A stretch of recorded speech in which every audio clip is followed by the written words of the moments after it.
Hey, this is Heidi Dawson. If you love all things health and wellness and style of any kind, hang out here with me each week. I'm obsessed with never-ending improvement, and it's all in an effort to help each one of us live a wildly successful lifestyle. Subscribe today so you don't miss a thing. Hi, guys. Welcome to episode 498 of the Wildly Successful Lifestyle Podcast.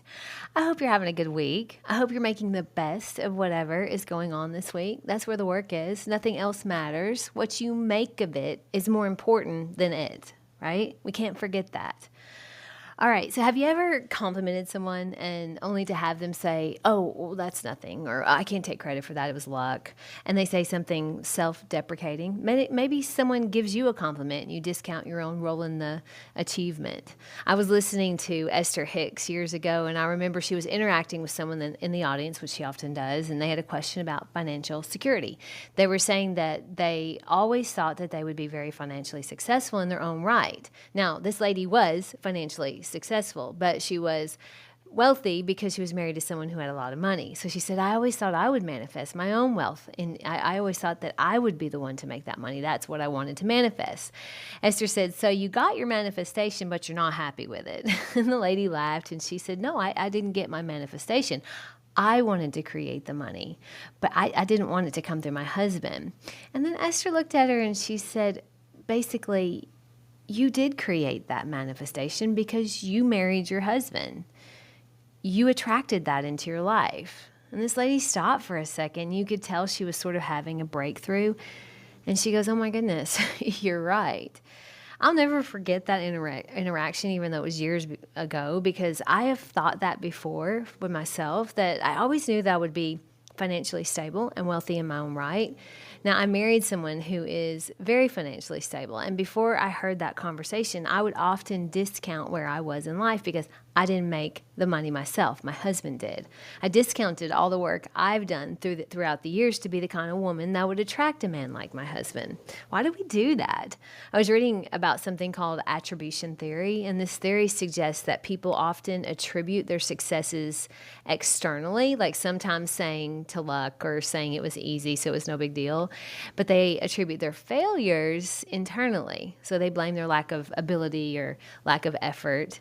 And sometimes we minimize our own efforts, maybe because we forget all the small things we did to get where we are right now. I remember a few years ago, I mentioned to Eric that I didn't really feel wildly successful. I felt mildly successful, which is part of why this podcast has that title. But when I said that to him, he looked at me like I was crazy. He said, you have to just remember all the things that you've accomplished. I mean, you went to college as an adult, got your interior design degree.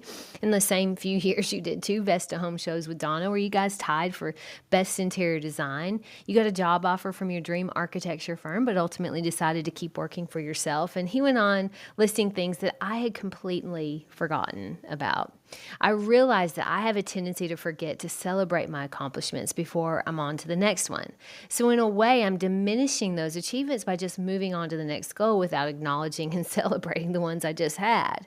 Now, I talked a little bit about that in episode 496, I think it was, that always thinking the next thing is going to be when we feel successful or when we're going to be accomplished or when we're going to feel like we're enough. But here's the thing. If you aren't enough without the achievement, you're not going to be enough with the achievement either. Because it's not about the next achievement or the next goal or the next major win. It's about feeling enough exactly as you are today. That's got to be the goal.